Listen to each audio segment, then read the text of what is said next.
Bien, buenas tardes a todos y gracias a Marisa por haber confiado en mí en el acto de esta tarde. Bien, el título que nos convoca puede dar a pensar con razón que lo fundamental se trata de exponer algo así como el inventario o el argumento de algunas de las muchas representaciones del sujeto presentes en las llamadas sociedades posmodernas tardocapitalistas.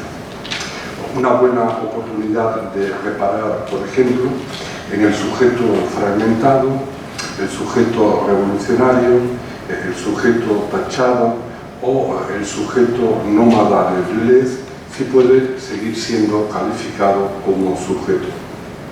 Pero ahí también encuentra su lugar las configuraciones requeridas por el actual estado de cosas. El refugiado, el inmigrante o el desempleado son todas ellas también representaciones problemáticas de la subjetividad que llegan hasta nosotros como imágenes sin teoría. Pero el título también podría dar a pensar qué importan las representaciones del sujeto, sin duda, pero también y sobre todo importa el sujeto de esas representaciones. Como no puede ser de otra manera y ejerciendo de sujeto, es él quien soporta tanto la representación como las llamadas sociedades posmodernas, tanto capitalistas, es decir, sus condiciones de vida en nuestro actual momento histórico. Heidegger nos ha recordado la diferencia entre el sujeto moderno y el subjectum que traducía al mundo latino el hipokeimnon griego, es decir, el fondo subyacente en la cosa que no comparece con esta, pero sin el que tampoco aparece lo que se dice de ella. Las cosas, así pues, son determinadas a partir de un subjectum, pero no por un ego. Esa es justamente la novedad del sujeto moderno. Comparte con el resto de cosas la condición de sujeto, pero solo él añade a ello un ego, abriendo así el espacio de la reflexión. Solo en ella el sujeto se sabe sujeto, es decir, en la autorreferencia de sí como sujeto del pensar a sí mismo como sujeto pensado. Esa relación estructural de sí mismo a sí mismo es también una relación de reapropiación. Ese es quizás el rasgo común a los muchos sujetos que transitan la historia de la filosofía moderna. De él participan tanto el idealismo trascendental o el idealismo especulativo, en tanto pensamiento de la subjetividad absoluta, como la analítica existencial heideggeriana que lleva a cabo el desmantelamiento de uno y otro. Lo cierto es que nuestra comprensión del sujeto es deudora de la manera de cuestionarlo que asociamos a los nombres de Nietzsche, Freud y Marx. Freud advirtió que la conciencia asociada a la subjetividad no es ajena a un estrato más profundo, inconsciente, que la condiciona y está en la base de la economía psíquica del individuo. Así, el psicoanálisis abrió la puerta a un mundo de opacidades que condicionan la reapropiación y autorreferencia constitutivas del sujeto.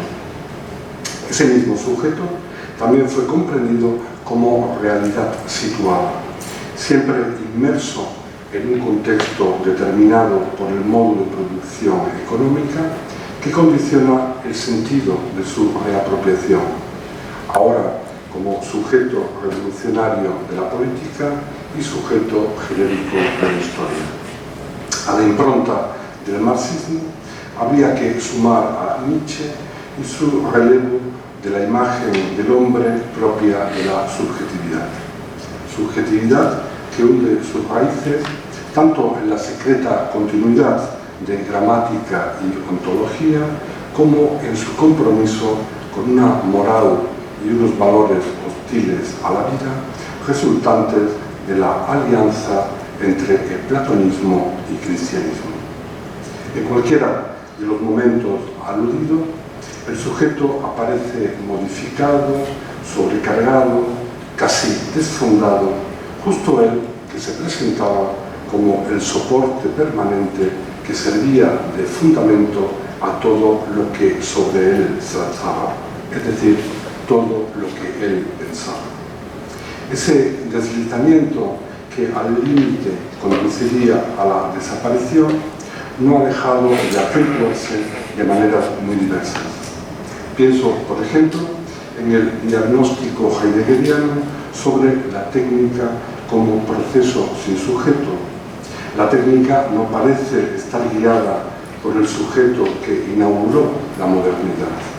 Más bien, exige un tipo humano que poco tiene que ver con él y mucho con gestores, emprendedores o consultores, así como con individuos sustituibles que, en tanto recursos humanos, son requeridos por una manera de hacer y producir hoy elevada a paradigma de la eficiencia y modelo de la excelencia. Tampoco es ajeno a todo ello el desplazamiento habido desde el sujeto a los procesos de subjetivación. Es el caso de Foucault. Ahora el sujeto es una realidad construida tanto por los procesos de objetivación socialmente codificados que lo configuran, como por las técnicas de sí que formatean la relación consigo mismo que permite al hombre constituirse como sujeto de su propia existencia. Pero no siempre ocurre así, y en ocasiones límite, la codificación totalitaria del sujeto lo reduce a mera existencia antesala del exterminio. Es la subjetividad dañada y desposeída de su condición en la que la sustancia de la vida queda comprimida en la subsistencia sin atributos. Así lo testimonia la literatura del dolor, Levi, Amélie, Semprún, tan pródiga el siglo pasado. No creo sea necesario insistir en cómo, desde espacios y perspectivas bien diferentes, se ha cuestionado la noción de sujeto por la vía de la teoría, por la presión de los acontecimientos o por la propia vivencia. Nada de ello es ajeno a la evidencia de que reiteradamente Copérnico, Darwin, Freud, lo que se llamaba las tres vidas en el amor propio del hombre, digo que nada de ello es ajeno a la evidencia de que reiteradamente el sujeto ha sido reinscrito en contextos que no domina desde el centro.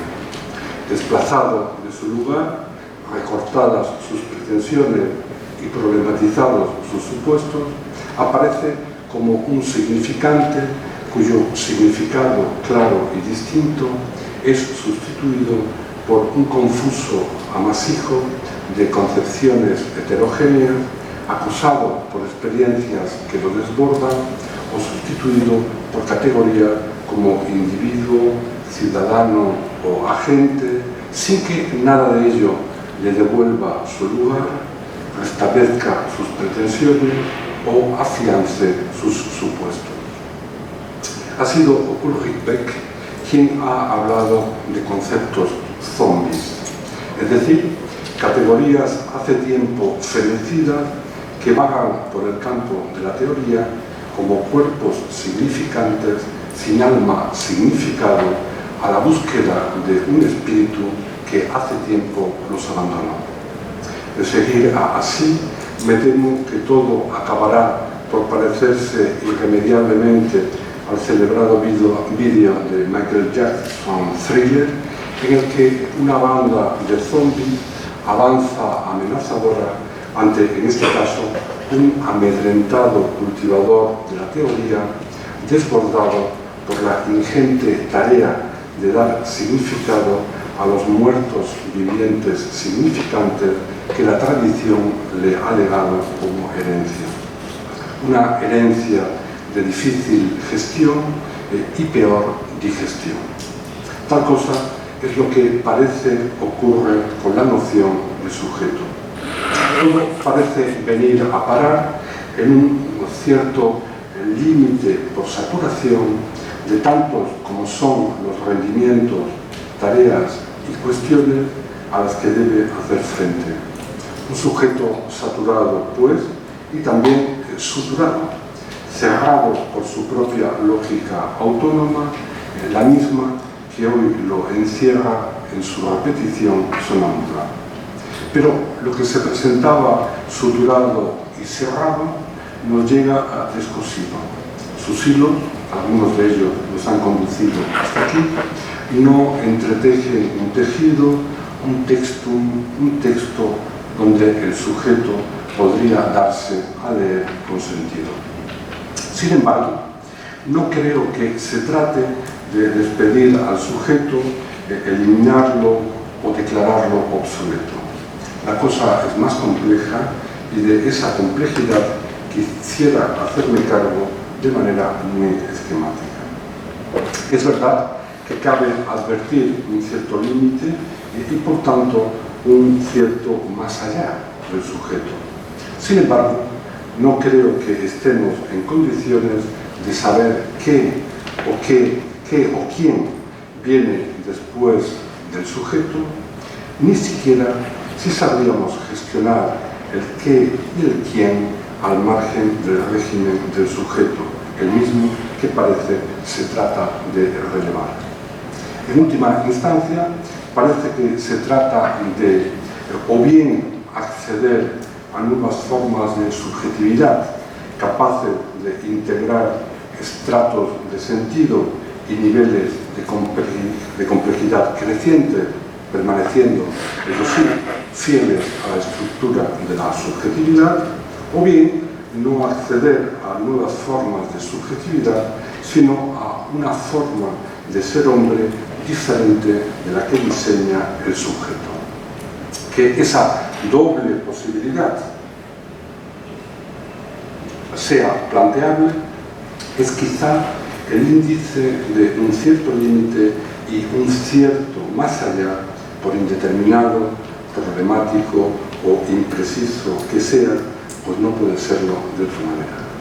Sin embargo, no son opciones incompatibles que haya que ordenar cronológicamente, primero la una, luego la otra, sino que se entremezclan y están sometidas a una economía y una lógica propia.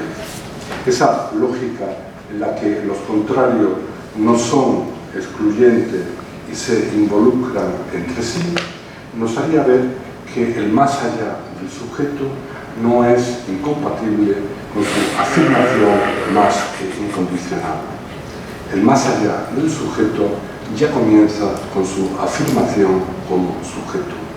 Tal cosa ocurre, por ejemplo, en el idealismo más radical, el de Husserl, donde a pesar de que tras la reducción fenomenológica el origen del mundo es descrito como conciencia originaria en la forma del ego y a pesar de que determina el ser del ente como objeto en general para un sujeto en general, los interminables análisis genéticos llamados pasivos del ego, del tiempo y del alter ego conducen en esa magna filosofía del sujeto trascendental a una zona pre-egológica y pre-subjetiva, ni sometida al sujeto ni ajena a él. Parece obligado, pues, como ha hecho cierta fenomenología, destacar esos lugares en los que la forma egológica y subjetiva de la experiencia trascendental parece más constituida que constituyente, es decir, tan fundada como precaria. Ese acceso a una capa anterior y previa al sujeto también está presente en Deleuze y su apelación a un campo trascendental referido a una conciencia asubjetiva, pre-reflexiva e impersonal, en suma una conciencia sin yo, un campo trascendental que Deleuze define como un puro plano de inmanencia que escapa de la trascendencia tanto del sujeto como del objeto. La superación del sujeto, así, parece ir de la mano del retroceso, el paso atrás, que explora territorios no contaminados por la subjetividad ni dominables subjetivamente, como ya ocurría en el caso de la fenomenología. Todo ello invierte la perspectiva y, como nos recuerda Deleuze, lo dado ya no está dado a un sujeto, sino que es el sujeto el que se constituye en lo dado.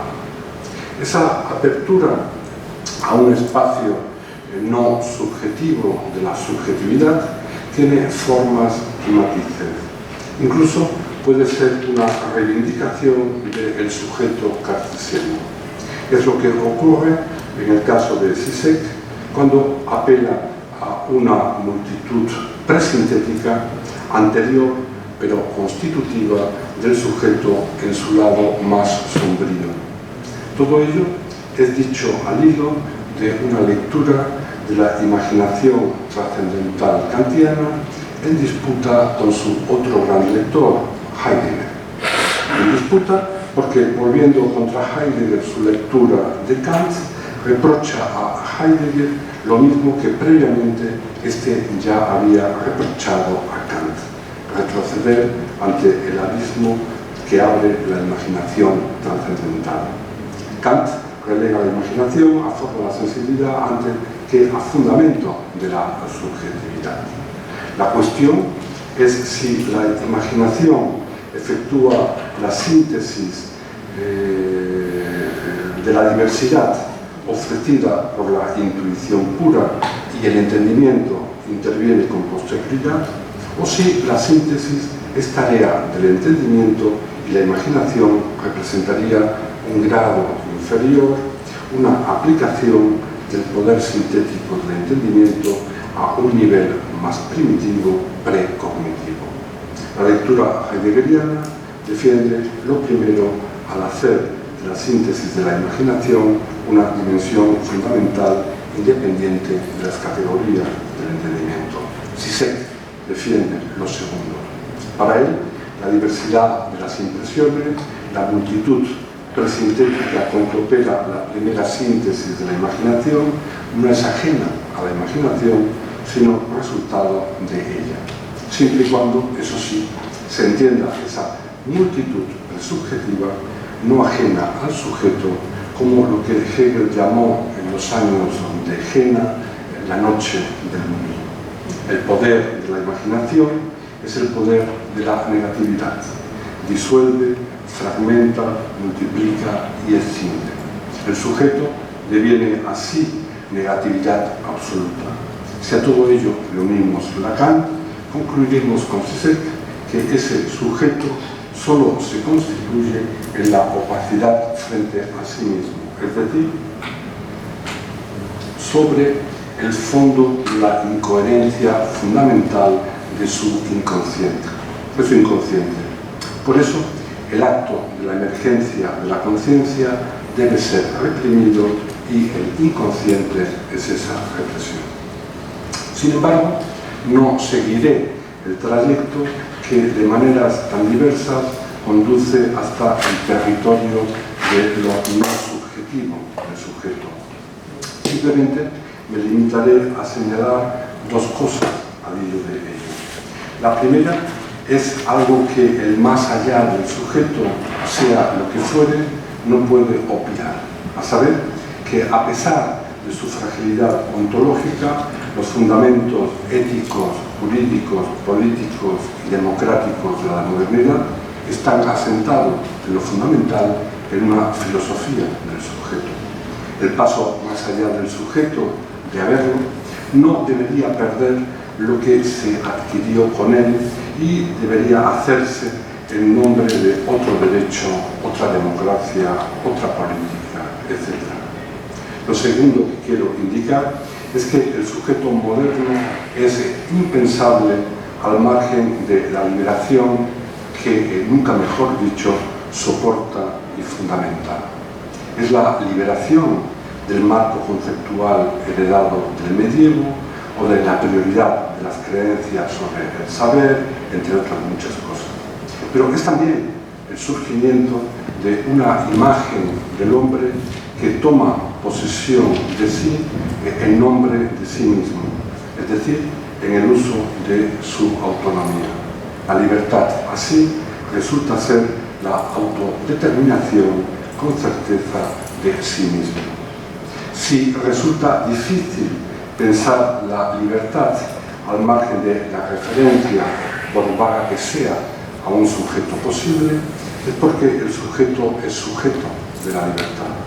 Sujeto de la libertad, no sé si eso vale como representación del sujeto en las sociedades modernas tan tardocapitalistas.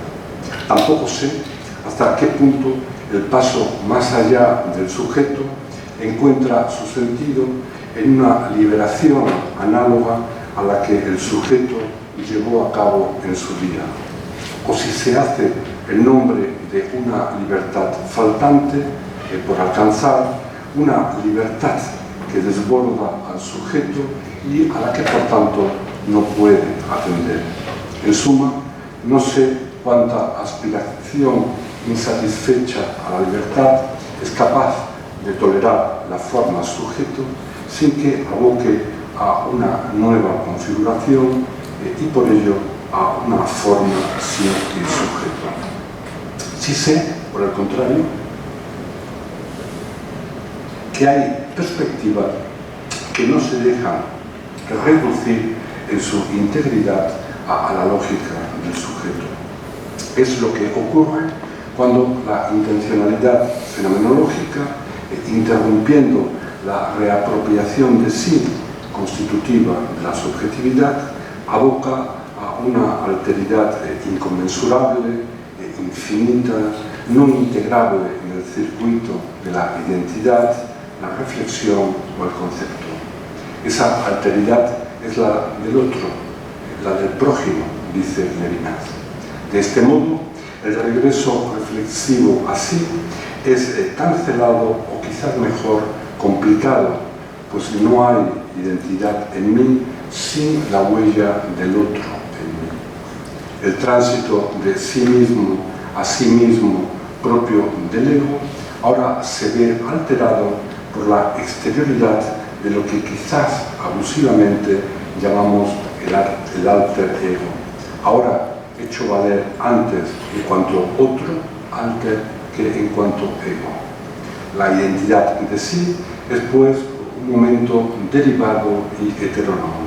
El sujeto, con comillas ahora, deviene así antes sujeto de la responsabilidad que sujeto de derechos.